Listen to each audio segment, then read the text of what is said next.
Koje godine? 2008. godine, to je sada 2008. godina, na jednom razgovoru kod predsjednika vlade, gospodin Sanadera, gospodin Sanader mi govori o tome kako je ovo ministarstvo, moje ministarstvo, uglavnom u zakupljenim prostorima, kako su izuzetno veliki troškovi zakupa i da bi bilo jako dobro kada bi išli u pravcu da se osigura određeni prostor koji bi se kupio i prilagodio kako bi se ministarstvo moglo smestiti na jednu lokaciju. Ja sam već tada pomalo ponukan, rekao bi, iskustvom koje sam imao, već tada mi je na neki način primisno bilo da li je to na neki način govor o ponovo planinskoj. Kako mislite ponukan iskustvom? Koje bilo je vezano za onaj dio Hrvatskih šuma i moram to još dopuniti jednu stvar koju mislim da je još dosta bitno zakazati. Nakon tog prvog mandata, gospodin Beuk više nije bio predsjednik uprave. Iz kojeg razloga?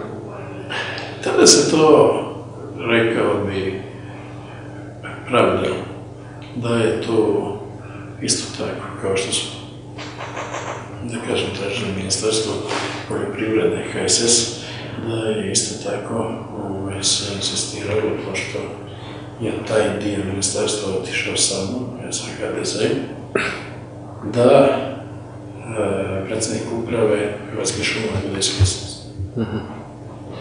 Ja se tada kao skupština nalazim u jednoj, rekao bi, dosta specifičnoj situaciji.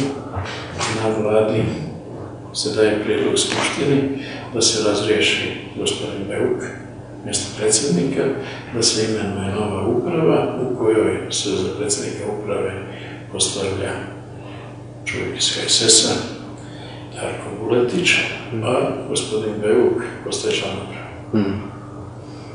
Ja držim da je gospodin Beuk bio jedan od uspješnijih predsjednika uprave u trgovačkim društvima. To u konačnici pokazuju i rezultati poslovanja Hrvatskih šuma s jedne strane, ali s druge strane, što držim još vrlo bitniji, da je to period kada praktično se definitivno ide u pravcu poticanja razvoja drvne industrije, poticanja na koji način, na način da su finalizatori bili u prioritetu kod dobivanja kvalitetnih drvnih sortimenata i zaustavlja se izvoz trupaca i pilane graže u izvoz najkvalitetnijeg dijela, nego se to počinje prerađivati u hrvatskoj drvnoj industriji i to se može pokazati na primjeru da trend rasta u tom periodu izvoza drvne industrije raste po godišnjoj stopi od gotovo 20% i 2008. godine bio početak krize, bio prešao milijardu kuna. Tako da, kad govorim, uz pozitivne rezultate, uz sve ovo je i onaj, rekao bi, ne manje bitan aspekt da dolazi do konsolidacije drvne industrije, da se ne izvozi više trupac i pilena građa i ja po tome držim da je gospodin Beuk bio jedan od izuzetno dobrih ravnatelja. U tom periodu je bio pokušaj restrukturiranja Hrvatskih šuma koji, nažalost, se morao zaustaviti također po nalogu gospodina Sanadera, ali kažem, to je možda sve bio razlog, jer praktično od onog trenutka Beuk više nije... Kojeg trenutka mislite? Od trenutka kada nije prihvatio, što sam ja isto tako dao potporu da ne prihvati kupovinu planinske, Beuk na neki način više nije bio o milosti ili, kako bi rekao, predsjednika vlade i predsjednika stranke. Dobro. I to je rezultiralo da praktično nije dobio drugi mandat na mjestu predsjednika šuma. To je isto tako vrlo bitno. I zatili smo na 2008. godini, ja sam u regionalnom razvoju, 5. mjesec je, kao što sam rekao, bio prvu informaciju, da bi isto tako posle toga došao do mene i gospodin Fijelić, saborski zastupnik. Mislite nakon čega je došao Fijelić kod vas?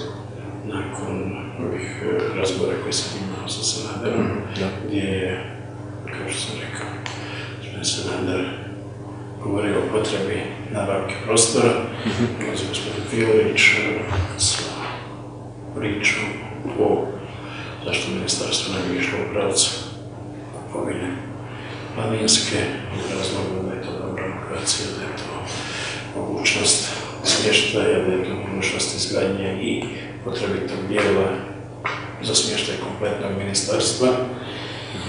Naravno, ja sam ga saslušao, nisam previše to komentirao i rekao sam mu, Štef, ti znaš ko takve odluke donosi. Tko takve odluke donosi? Takve odluke se nije mogla donijeti bez blagoslova predsjednika vlade.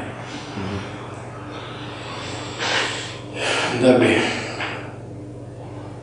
posle toga bio pozvan na sastanak kod predsjednika Sanadera, na tom sastanku koji je bio gospodin Fijelić. I tu je praktično izašlo se sa pričom da bi bilo jako dobro i gospodin Sanader je podupro tu priču da bi bilo jako dobro da Ministarstvo regionalnog razvoja ide u pravcu uzimanja ili kupovine ili rješavanja toga prostora na prostoru planinske, znači prostorno za sebe. Ja sam tada rekao da bi se tako nešto prišlo, da se moraju u potpunosti riješiti imovinsko-pravni odnosi, da treba ići u pravcu da se ispoštuje propisana procedura i slično. Vjerovao sam u tom trenutku da do toga vjerojatno neće doći.